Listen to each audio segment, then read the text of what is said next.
നമസ്കാരം, welcome to Onam with Sanford. ഓണക്കാലമാണ്. സദ്യ, പൂക്കളങ്ങൾ, ആഘോഷങ്ങൾ, ഉത്സവങ്ങൾ എല്ലാം ചേർന്നൊരു സമയമാണ്. ഏറ്റവും ഇമ്പോർട്ടൻ്റ് ആയിട്ട് നല്ല രുചിയുള്ള ഭക്ഷണങ്ങൾ കിട്ടുന്ന സമയമാണ്. അപ്പൊ നമുക്ക് അതുപോലെ രുചിയുള്ള ഒരു ഡിഷ് ഉണ്ടാക്കി തരാൻ വേണ്ടി the famous content creator Nivitha Thomas ആണ് നമ്മളോട് കൂടെ ഇന്ന് എത്തിയിരിക്കുന്നത്. Welcome to the show. അപ്പൊ ഞങ്ങൾക്ക് വേണ്ടി ഇന്ന് എന്താണ് ഉണ്ടാക്കി തരാൻ പോകുന്നത്? ഇന്ന് നമ്മൾ പൈനാപ്പിൾ പച്ചടിയാണ് ഉണ്ടാക്കാൻ. ഓക്കെ, ആദ്യം നമ്മൾ പൈനാപ്പിളും പ്ലാന്റൈനും കൂടെ മിക്സ് ചെയ്തിട്ട് കുറച്ച് മസാല ആഡ് ചെയ്ത് വേവിക്കാണ് വേണ്ടത്.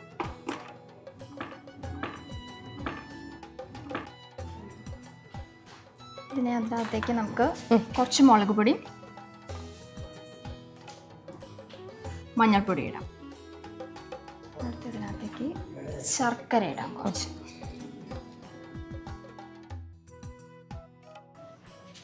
അവസാനം വേണമെന്നുണ്ടെങ്കിൽ ആയി കഴിഞ്ഞിട്ട് ഇത്രയും കുറവുള്ള പോലെ തോന്നുകയാണെങ്കിൽ അവസാനം കുറച്ചും കൂടി ഇട്ടു ഇടാം. ഇനി ഇതിനകത്തേക്ക് വെള്ളം ഒഴിച്ചിട്ട് ഇനി ഇതിനകത്തേക്ക് ഉപ്പും കൂടി ഇട്ടിട്ട് നമുക്ക് അടച്ചു വെച്ച് വേവിക്കാം. ഉപ്പ് ഞാൻ കുറച്ചേ ഇടുന്നുള്ളൂ, കാരണം പഞ്ചസാരയുടെ ഇതാണല്ലോ കൂടുതൽ ഓവർ പവർ ചെയ്യേണ്ടത്. ഉപ്പ് കൂടുതലായി കഴിഞ്ഞിട്ടുണ്ടെങ്കിൽ പിന്നെ ഒരു വല്ലാത്ത ടേസ്റ്റ് വരും. 5 minutes അടച്ചു വെച്ച് വേവിക്കാം. ഓക്കെ. അപ്പോൾ ഈ ഓണം എന്നൊക്കെ പറയുമ്പോൾ എന്താണ് ആദ്യം ഓർമ്മ വരുന്നത്? ഓർമ്മ വരുന്നത്, ഞങ്ങൾ ചെറുപ്പത്തിൽ കുട്ടികളായിരിക്കുമ്പോൾ അമ്മയുടെ വീട്ടിൽ പോകും.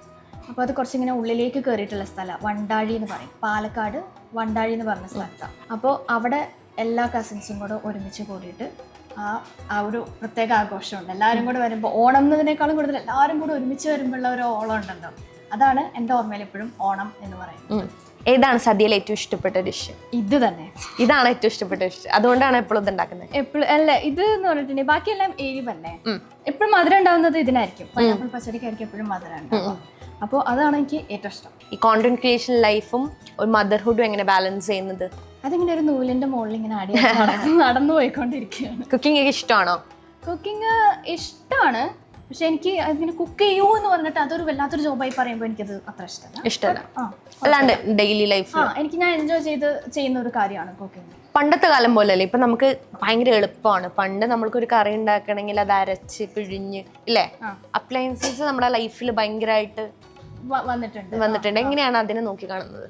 അപ്ലയൻസസ് ആക്ച്വലി ഭയങ്കര ഹെൽപ്ഫുൾ ആയിട്ടാണല്ലോ ഇപ്പോൾ ഉള്ളത്. പണ്ട് എനിക്കിപ്പോഴും ഓർമ്മയുണ്ട്, മമ്മ എവിടെയെങ്കിലും, മമ്മ എൻ്റെ വർക്കിംഗ് ആയിരുന്നു എൻ്റെ അമ്മ. തേങ്ങ ചിരവ് എന്ന് പറയുന്നത് വരെ ഇങ്ങനെ കൊണ്ടുവന്ന് ഇരുത്തി ചിരവിക്കോ എന്ന് പറഞ്ഞിട്ട് ഇങ്ങനെ ആ മുറി തരുമ്പോൾ തന്നെ എനിക്ക് ആലോചിക്കുമ്പോൾ ഒരു ഇറിറ്റേഷനാണ്. പക്ഷെ ഇപ്പം അങ്ങനത്തെ പ്രശ്നമൊന്നുമില്ല. നമുക്ക് തേങ്ങ തന്നെ ഈവൻ റെഡി ആയിട്ട് തന്നെയാണല്ലോ നമ്മുടെ കയ്യിൽ കിട്ടുന്നത്. ഈവൻ ചിരണ്ടേണ്ട ആവശ്യം പോലും വരുന്നില്ല. പിന്നെ ഈവൻ മിക്സി എന്ന് പറയുന്നതാണെങ്കിലും വളരെ ഇപ്പോൾ കുറച്ചുകൂടി ഇങ്ങനെ പവറൊക്കെ ഉള്ള മിക്സിയാണല്ലോ നമ്മൾ യൂസ് ചെയ്യുന്നത്. അപ്പോൾ അതിൻ്റെതായ കുറേ ഗുണങ്ങളൊക്കെ ഉണ്ട്.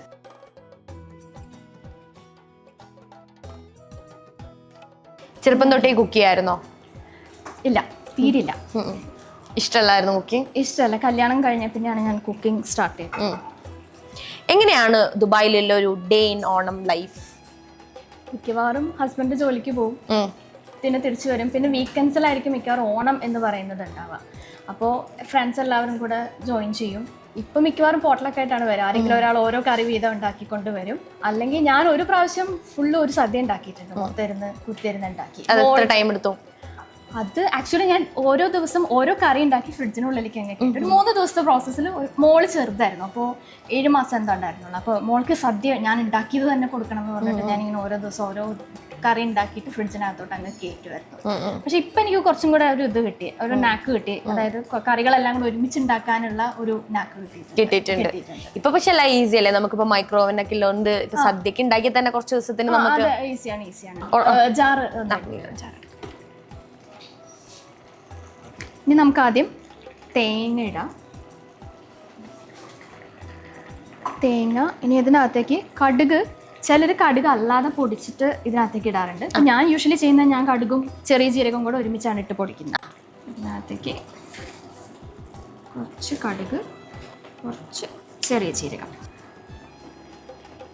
ഇനി ഇതിനകത്ത് മുളക് പൊടി നമ്മൾ ആവശ്യത്തിന് ഇട്ടിട്ടുണ്ട്. പക്ഷെ ഇങ്ങനെ ഈ മുളക് ഇടുമ്പോൾ ഒരു പ്രത്യേക ടേസ്റ്റ് ഉണ്ടല്ലോ, അപ്പം അതുകൊണ്ട് ഒരു മുളകും കൂടെ അങ്ങിടാം. അതിനകത്തേക്ക് കുറച്ച് വെള്ളം ആഡ് ചെയ്യണം.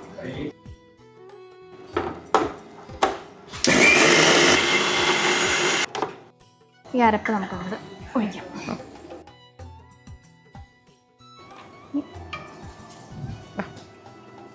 ഒരു മറ്റേ പച്ചടിയുടെ മണമൊക്കെ വരുന്നുണ്ട്. ഈ കടുക് അരച്ച് ചേർക്കുമ്പോൾ ഒരു പ്രത്യേക മണം വരും, അതാണ് ആ പച്ചടിയുടെ മണം കൂടുതൽ വരുന്നത്. ഓക്കെ. അപ്പോൾ ഈ പാത്രത്തിന് ചൂടുണ്ട്, അപ്പോൾ നമ്മൾ ചൂട് പോയിട്ട് തൈര് ഇടാം, അല്ലെങ്കിൽ തൈര് പിരിഞ്ഞു പോകും. ഓക്കെ. ഇനി ഇതിനകത്തേക്ക് തൈര്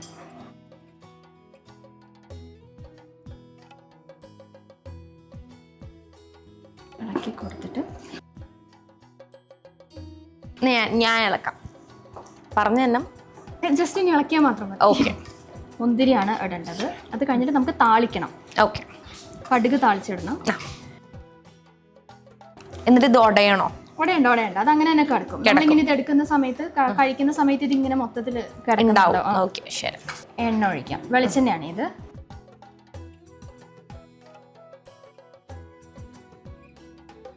എന്തൊക്കെ ഇട്ടിട്ടാണ് നമ്മൾ താളിക്കുന്നത്?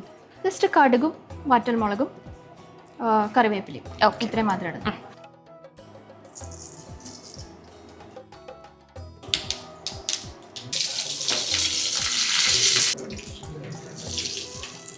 ഓക്കെ, അങ്ങനെ നമ്മുടെ പൈനാപ്പിൾ പച്ചടി റെഡി.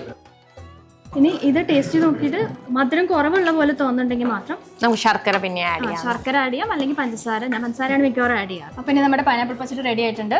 നമുക്ക് പ്ലേറ്റ് ചെയ്യാം.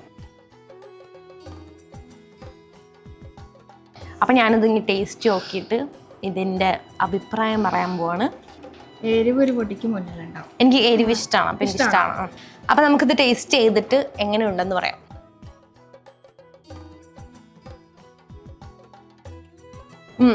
എരിവും മധുരവും കൂടിയല്ലേ ഉള്ളത്. ഞാൻ പറഞ്ഞില്ല, എനിക്ക് ഈ പച്ചടി ഭയങ്കര ഇഷ്ടമാണ്. നല്ല ടേസ്റ്റ് ഉണ്ട്. ഇനി ഇത് മധുരം കുറവാണെന്നുണ്ടെങ്കിൽ നമുക്ക് എരിവ് കുറച്ച് പൊടിക്ക് ഹൈ ആണ്, പക്ഷെ എനിക്ക് എരിവ് ഇഷ്ടമുള്ളതുകൊണ്ട് നല്ല ടേസ്റ്റ് ആയിട്ട് ഫീൽ ചെയ്തു. അപ്പൊ നിങ്ങൾക്ക് ഈ ഓണത്തിന് ട്രൈ ചെയ്യാൻ പറ്റിയ ഒരു സിമ്പിൾ പച്ചടി റെസിപ്പിയാണ് ഇത്. എന്തായാലും വീട്ടിൽ പോയിട്ട് ട്രൈ ചെയ്യാം അല്ലേ? വളരെ ഈസിയാണ്. അപ്പൊ thank you so much Nivitha. Thank you so much for joining us on the show. Thank you for inviting me. Sure, it was a lovely time. നല്ല സിമ്പിൾ ഡിഷ് ഒക്കെ പഠിച്ചു.